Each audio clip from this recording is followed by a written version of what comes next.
It feels strange, writing all of this down. I never thought I'd be the one to share my story, but here I am, telling you how everything fell apart. The story of a marriage, betrayal, revenge, and ultimately, how it changed me. This isn't fiction. This is my life. We had a good run, or at least that's what I convinced myself for years. Erin and I were together for over 10 years. We were married for 8. We had 2 children, Lila and Oscar, who brought joy into our lives, or so I thought. We lived in the suburbs of Los Angeles, in a nice house that Erin worked hard for. We had everything people could want, or so it seemed.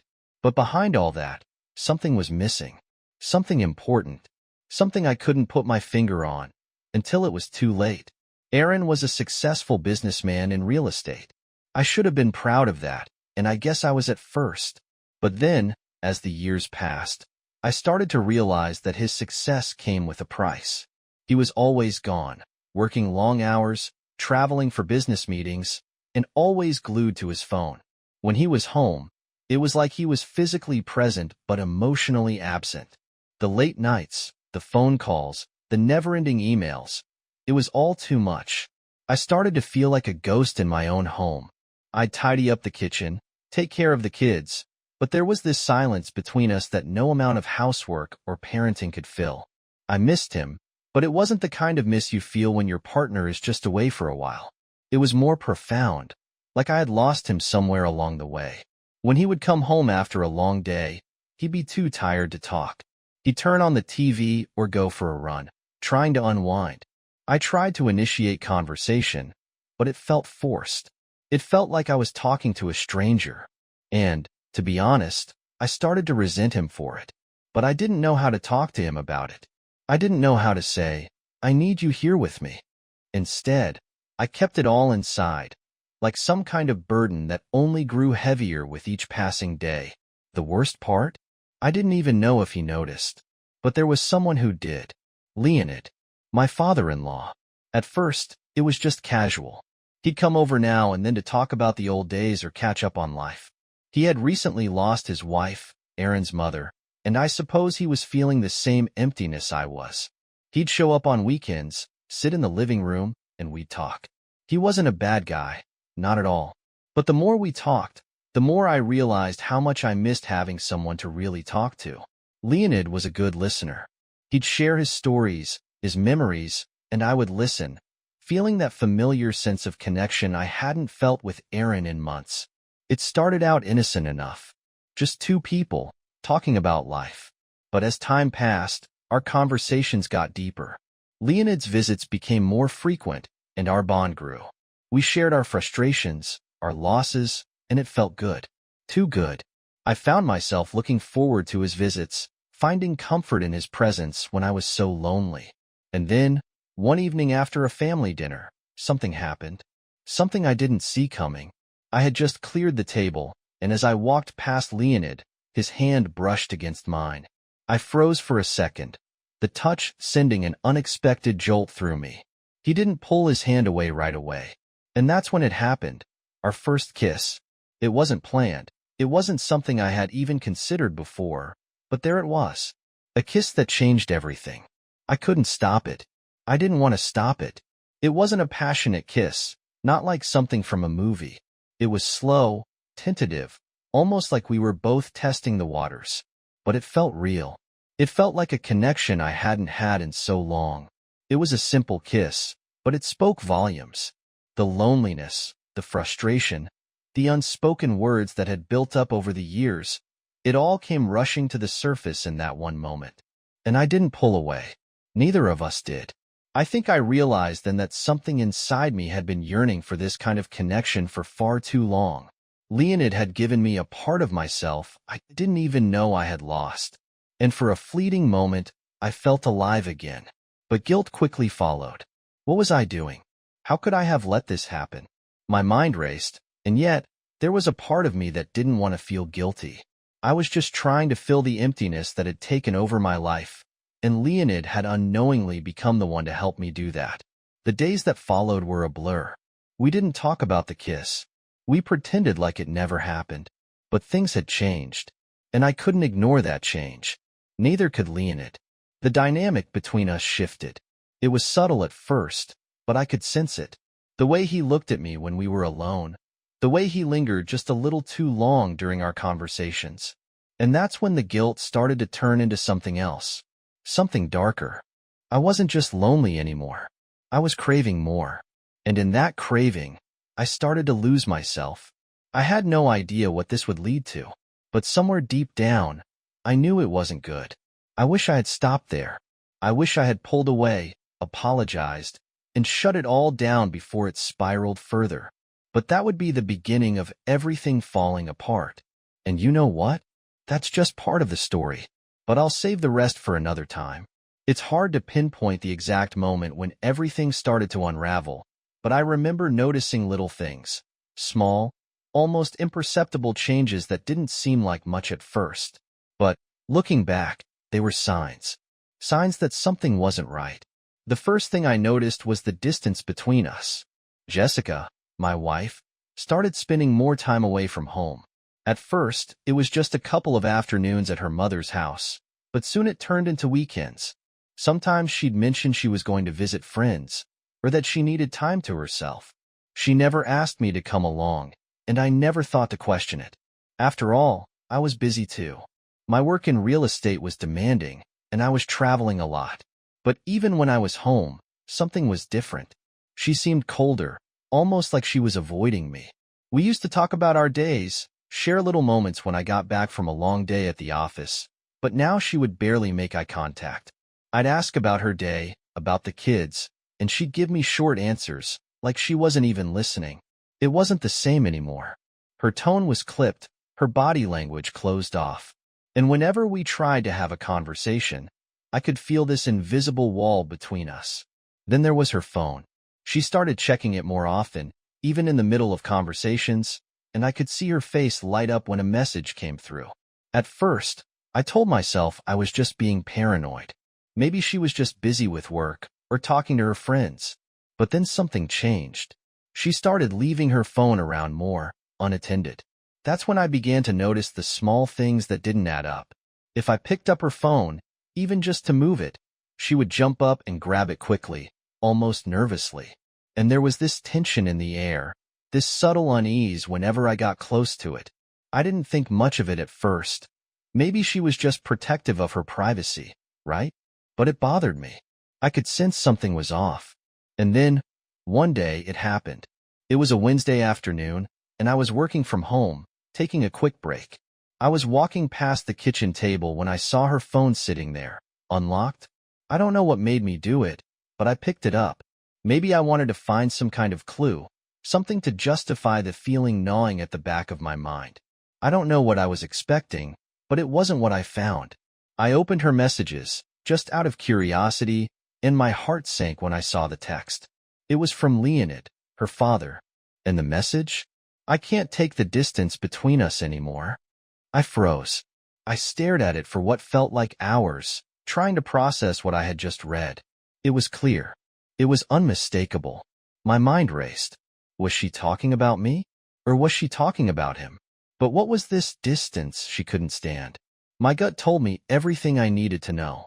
But my heart? It couldn't accept it. I refused to believe it. Leonid? My father-in-law? It didn't make sense. I kept scrolling, trying to find something that could explain away what I had just read. But nothing did. The evidence was right there, in black and white. I didn't confront her. Not right away. Part of me wasn't ready to face the truth. I told myself I needed to think this through. I needed more information. I wasn't going to let this go easily. For the next few days, I became hyper-aware of everything Jessica did. I started to pay attention to the little details, where she was going, who she was with, what she was doing when she wasn't around me.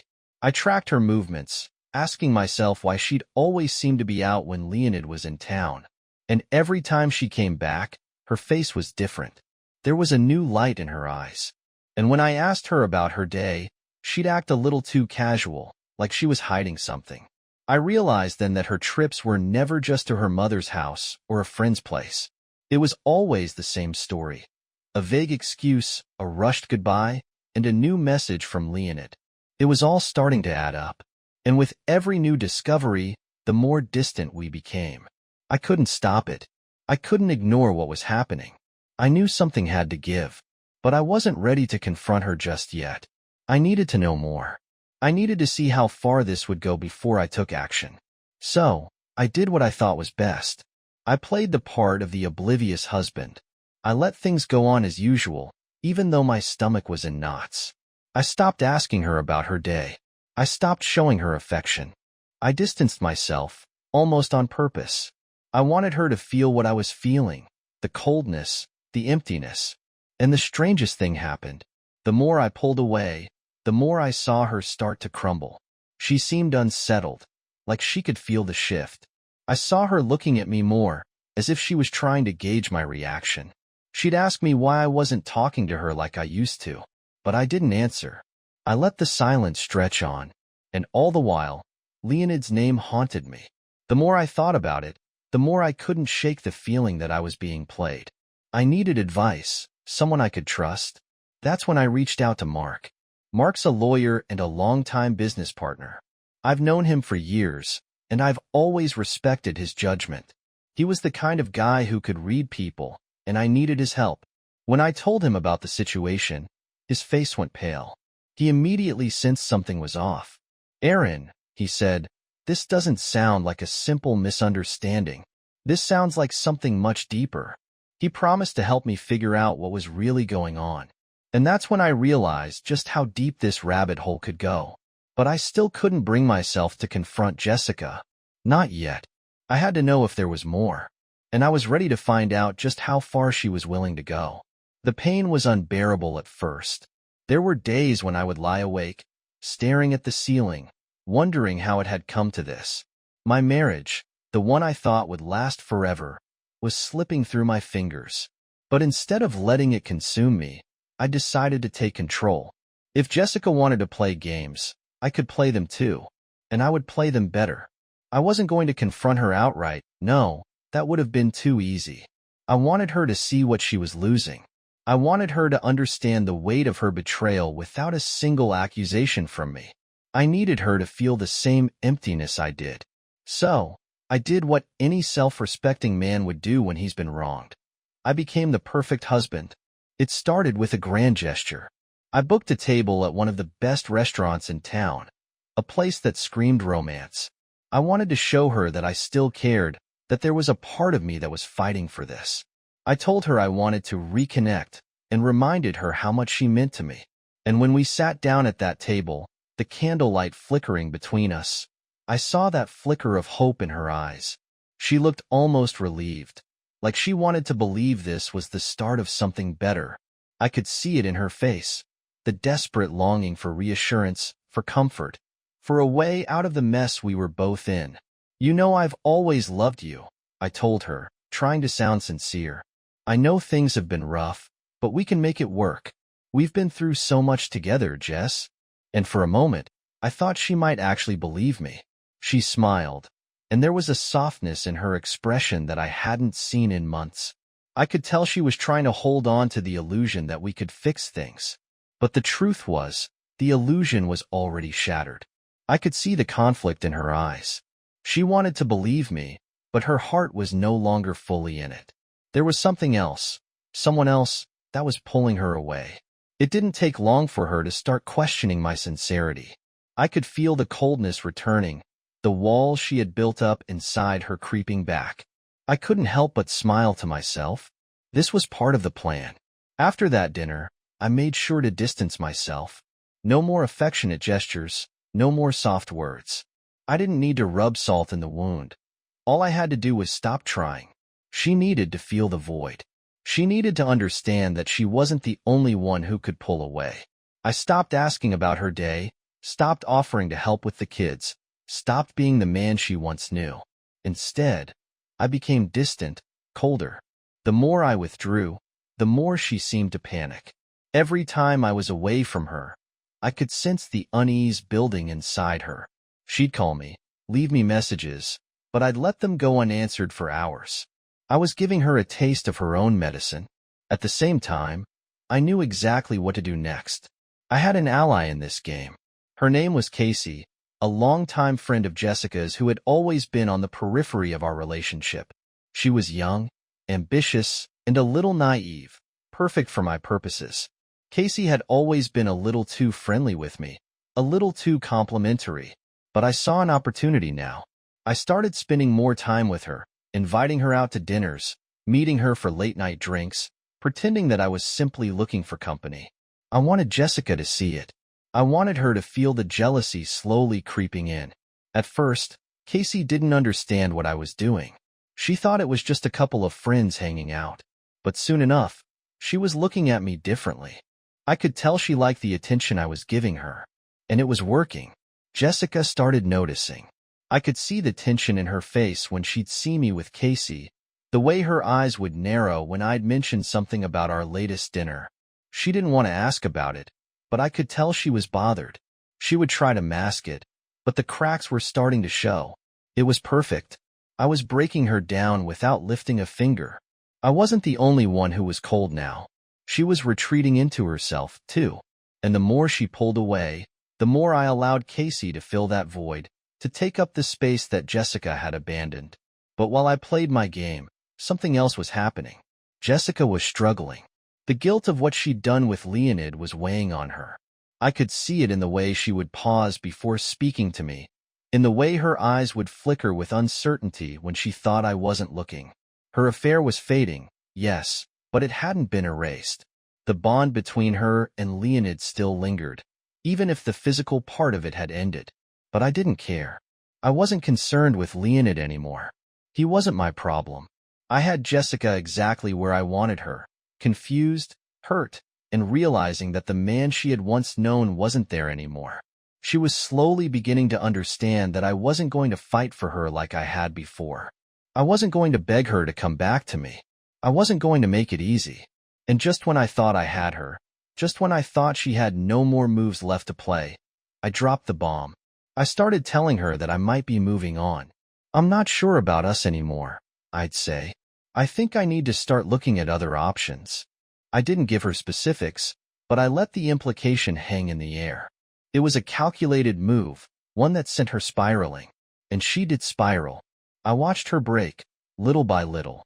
The woman who had once seemed so confident, so in control, was now floundering, uncertain, trying to grasp at something, anything, to save what she had with me. But the game wasn't over. It was far from over. And I wasn't going to let her forget how much she had to lose. As the weeks passed, I could feel the emotional weight of everything between Jessica and me getting heavier. The silence between us grew unbearable. It wasn't just her coldness, it was mine too. I was playing the game, and I was playing it well.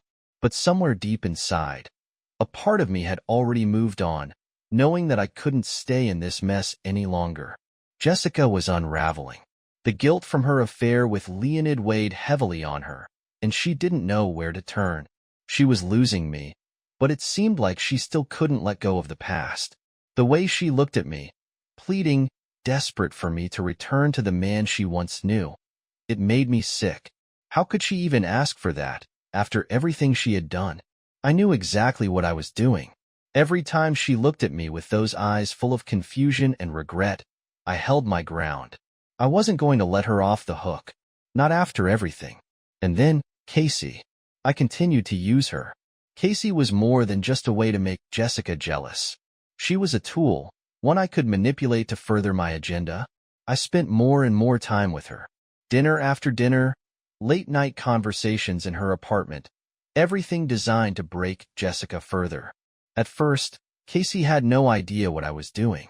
She thought it was just me, showing an interest in her, being the attentive husband to a friend who needed support. But the truth was much darker. I needed her to be more than a friend. I needed her to be the thing that would push Jessica over the edge. And she did. I saw it in the way Jessica looked at me when she found out I was spending so much time with Casey. I saw the way her face would fall when she'd see us laughing at a restaurant, the way she'd watch from the sidelines, helpless. The jealousy was there, plain as day. It was starting to eat her alive. One night, after a particularly tense family dinner, Jessica finally had enough. She couldn't take it anymore. Her frustration, her anger, It all boiled over in an explosion. "You're distant," she said, her voice trembling with emotion. "You don't care about me. You don't care about this family anymore, Aaron. What happened to us?" I didn't flinch. I didn't give her the satisfaction of seeing me affected. Instead, I leaned back in my chair, pretending to listen, pretending to care. But inside, I was miles away. This was all part of the plan. Let her vent. Let her accuse me. I was going to make her see just how deep she had dug herself into this hole. "I do care," I replied, my voice calm, measured. "But it's hard to care when the person you love doesn't seem to care about you anymore. It's hard when I'm treated like a ghost in my own home." She blinked, as if the words had hit her harder than expected. But that wasn't the worst part. The worst part was what came next. That night, when she went to check my phone, when she saw the photographs, everything fell apart. She stormed into the room with the phone in her hand, her face red with fury. "What the hell is this, Aaron?" she screamed, holding up the pictures for me to see. There I was, with Casey, laughing at a restaurant, our faces too close, too intimate. I didn't say a word. I didn't need to. The shock on her face said it all. She stood there, frozen, as the truth sank in. She was humiliated. She was devastated. "How could you?" she asked, her voice shaking with rage. "How could you do this to me, Aaron? After everything?" The irony of it all was that I wasn't even angry. I had already expected this reaction. But Jessica? She didn't expect it from me. She was furious, broken, her world crumbling before her eyes. She tried to shift the blame.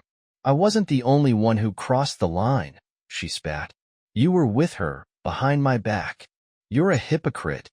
And that's when I dropped the bombshell. I stood up slowly, my gaze steady as I met her eyes. "You think I'm a hypocrite?" I asked, my voice almost too calm. "I know about you and Leonid, Jessica. I've known for weeks."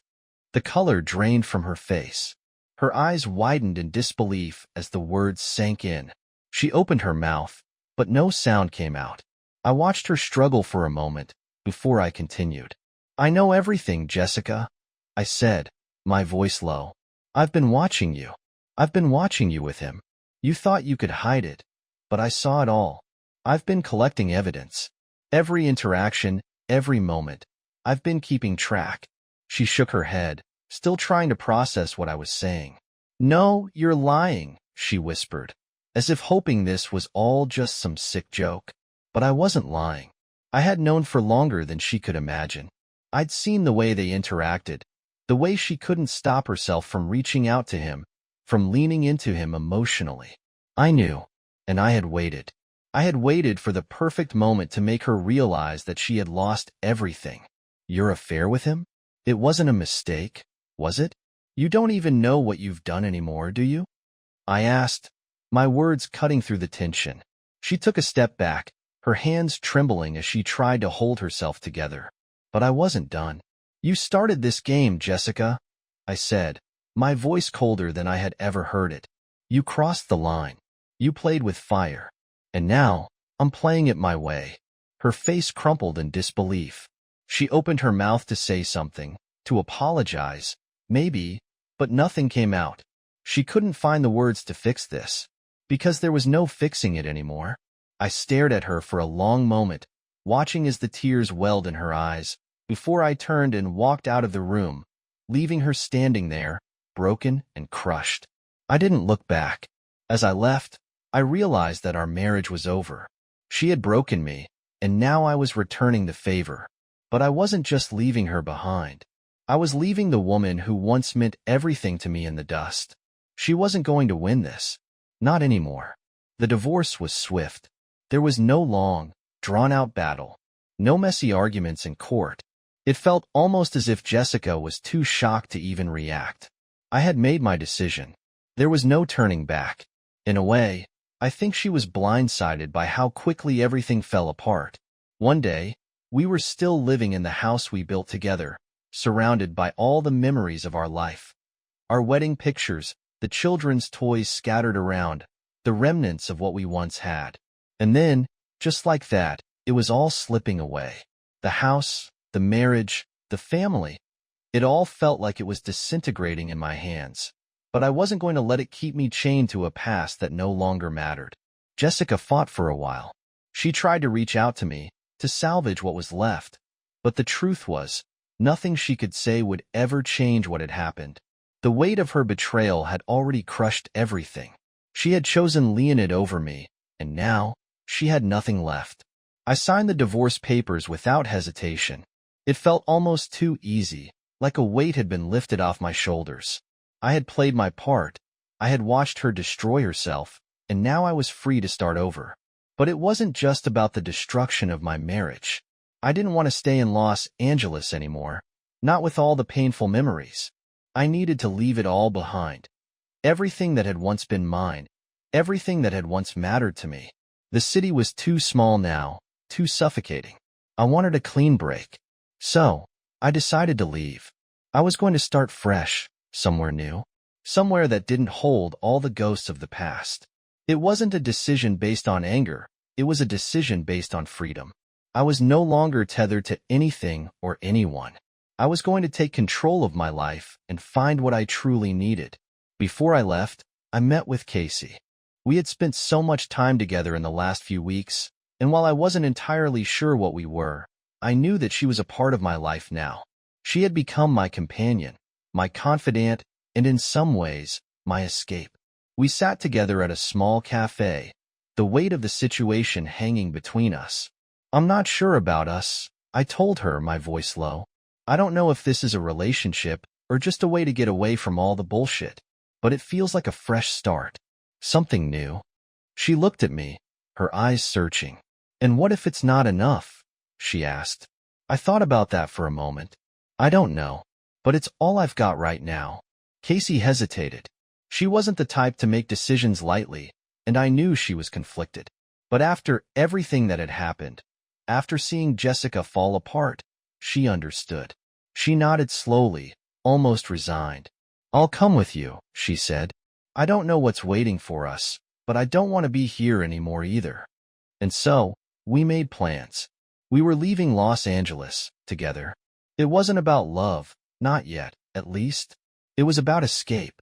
A chance to breathe without the weight of the past suffocating us. As we drove away from the city, I felt an odd sense of relief wash over me. For the first time in months, I felt free. The chains that had held me to that house, to Jessica, to all the lies and manipulations, had finally broken. And now, I was walking away from it all. Meanwhile, Jessica was left behind to pick up the pieces of her shattered life. The house that once felt so full of warmth and love now seemed cold, empty, and hollow. She tried to reach out to Leonid, desperate for some kind of comfort or reassurance. But when they met, the reality hit her hard. Leonid wasn't the man she thought he was. "He's not coming back, is he?" she asked him, her voice trembling with vulnerability. Leonid looked at her, his face unreadable. "No, Jessica," he said, his voice cold. "I used you just as much as you used me. This wasn't real. I can't be with you. I have my own life to rebuild, and you're not a part of it." And with that, Jessica's world crumbled even further. The man she had turned to, the man she had betrayed her husband for, had turned his back on her too. There was no solace, no comfort, no hope. All that was left was the realization that her choices had led her to this moment of utter isolation. Jessica stood in the ruins of her life, the remnants of her family and her affair with Leonid now gone. There was no one left. Her marriage was over. The affair had crumbled. She had no one to turn to, no one to hold on to. She was alone. As the story draws to a close, the camera lingers on Jessica, standing in the middle of her once beautiful home, staring out the window with an expression of deep regret and emptiness. The weight of her actions had left her a shell of the woman she once was. There was no redemption for her. There was no way to undo what she had done. The damage had been done, and now she had to live with the consequences. And as the camera pulls away, leaving her standing in the silence, the haunting truth of her isolation sinks in.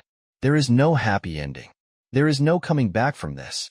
This was the ultimate price of betrayal, manipulation, and the dangerous games we play when we choose to destroy the very people who once loved us. The screen fades to black,